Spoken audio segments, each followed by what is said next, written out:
Saudações, nação rubro-negra! Se você é apaixonado por futebol e quer ficar por dentro de tudo sobre o Flamengo, já sabe, inscreva-se no cartão vermelho e ative o sininho para não perder nenhuma jogada de mestre. E claro, deixe o seu like para fortalecer o nosso time. Na última quarta-feira, 20 de agosto, o Flamengo brilhou mais uma vez na Copa Libertadores. Em um Beira-Rio lotado, o Mengão venceu o Internacional por 2-0, garantindo a vaga nas quartas de final da competição. Com um futebol envolvente e sem susto, o Flamengo dominou a partida desde o início. Saul, que não havia jogado no primeiro confronto, foi escalado por Felipe Luiz e mostrou toda a sua classe no meio de campo. Já Molino, com uma assistência decisiva para de Arrascaeta, reafirmou seu papel fundamental na equipe. E para selar a vitória, Pedro, sempre ele, apareceu aos 88 minutos para garantir o 2-0 e a classificação rubro-negra.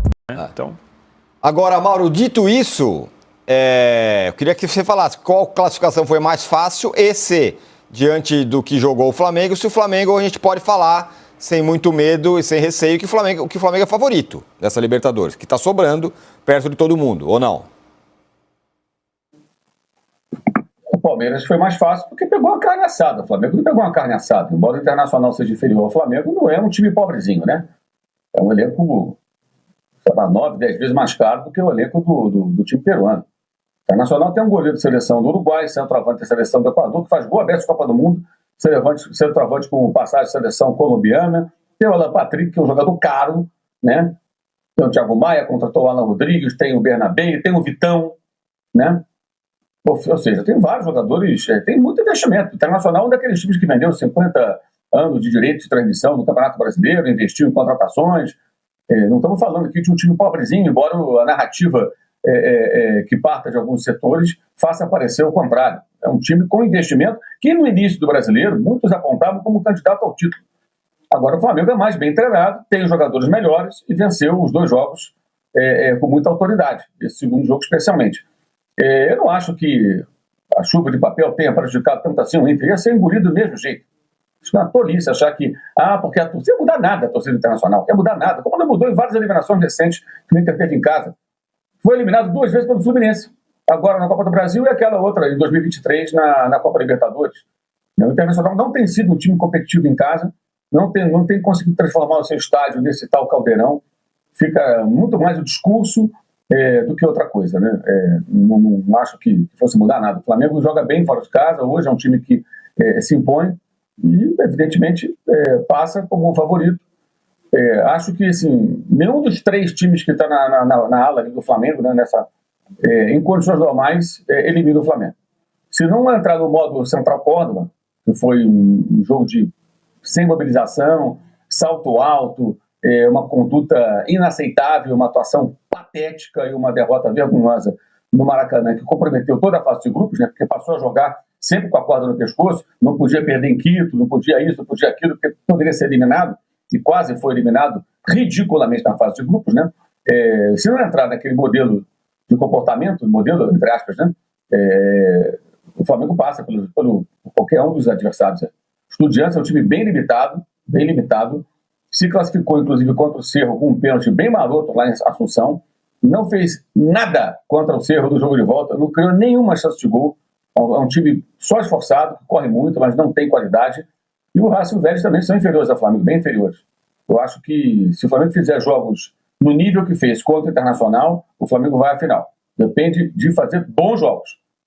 Compenetrado, concentrado, bem preparado, levando o jogo a sério, sem saltinho alto, sem soberba, né? Como teve naquela jogada contra o Atlético Mineiro, que erraram a saída de bola por soberba, que não era momento de insistir na troca de passe dentro da área, porque era um raro momento que o Galo subiu a pressão no campo do Flamengo, e ali foi a eliminação, ali foi um capítulo da eliminação na Copa do Brasil. Então, se não tivesse esse tipo de comportamento, jogar como jogou contra o Inter, os 2 jogos, o Flamengo tem um caminho que ele deve chegar à final. Vai depender muito desse comportamento. Eu acho que os adversários, por mais que se empenhem, eles estão bem abaixo. Todos 3. Estudiantes, Racing e Vélez. É por aí, Arnaldo? O Mauro é o nosso... Não é nosso especialista em Flamengo, é especialista em futebol argentino, né? Respondendo à sua enquete, eu acho mais equilibrado e imprevisível o confronto dos argentinos, Vélez e Racing. Mas eu concordo com o Mauro, os três estão muito abaixo do Flamengo em todos os aspectos e tudo mais, né?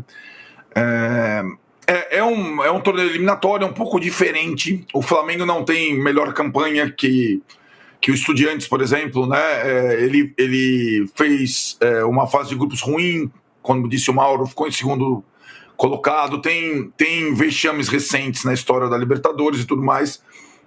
Mas o que aconteceu, até a gente debatia ontem, né, Tironi, sobre essa guinada do Flamengo na temporada. E por que guinada, eu falo? Porque o início da administração BAP, no início da temporada, indicava um Flamengo ainda cauteloso no mercado, certo? A contratação do Flamengo era o Juninho, né? A questão do estádio estava ali consumindo boa parte do que seria o investimento do Flamengo na temporada. Chegou um momento, já bem antes dessa segunda janela e já ali com o Mundial de clubes à vista, que o Flamengo resolveu dar uma guinada para tentar ganhar tudo na temporada. E foi ao mercado de uma forma avassaladora. E montou um esquadrão, baita time. Com jogadores mais prontos do que os jogadores do Palmeiras. Aí, Danilo, é uma política, acho que diferente desde o princípio, né? Sim. De Palmeiras e Flamengo. O Palmeiras normalmente investe, nunca investiu tanto, é verdade, mas normalmente investe em jogadores jovens para se aprimorarem no Palmeiras com o tempo, e o Flamengo desta vez investiu em jogadores prontos, quase prontos, né, de um nível técnico indiscutível, a ponto de escalar um time contra o Internacional e você olhar para o banco e falar, qual que é o mais forte aí? Né? O banco do Flamengo contra o Inter, estava quase todo mundo de volta, era impressionante. E com esse elenco, com apenas duas frentes, podendo treinar, o Flamengo, que já lidera o Brasileiro, ele tem todo o direito de sonhar e vislumbrar com as duas conquistas. O Brasileirão de pontos corridos e na Libertadores. E sim, em relação aos outros brasileiros remanescentes, São Paulo e Palmeiras. São Paulo eu vou, com toda a parcimônia, colocar como azarão, né? Nessa competição meio estranha do São Paulo esse ano, depois a gente vai falar do São Paulo. Ele caiu do lado da chave, está do lado da chave agora, nas quartas de final, mais fácil, né? O Palmeiras teria que passar pelo River e aí depois LDU ou São Paulo. Eu acho que o Flamengo, nesse caminho argentino, tem boas condições, como disse o Mauro, se não inventar, se não subir nas tamancas, ele chegar à decisão, mais uma vez, da Copa Libertadores. Fala, gente. Tironi. Oi. Tironi. Fala. Então, só para ilustrar o que o Arnaldo falou, o banco do Flamengo lá em Porto Alegre tinha Matheus Cunha, Emerson Royal, Danilo, Ayrton Lucas, De La Cruz, Everton Araújo, Alan, Wallace Ian, Carrascal, Cebolinha, Luiz Araújo e Pedro. Esse era o banco do Flamengo. O Vinha, por exemplo, ficou de fora. Nem banco pegou o Vinha. Meu Deus. O só no lateral esquerdo do banco foi o Ayrton Lucas.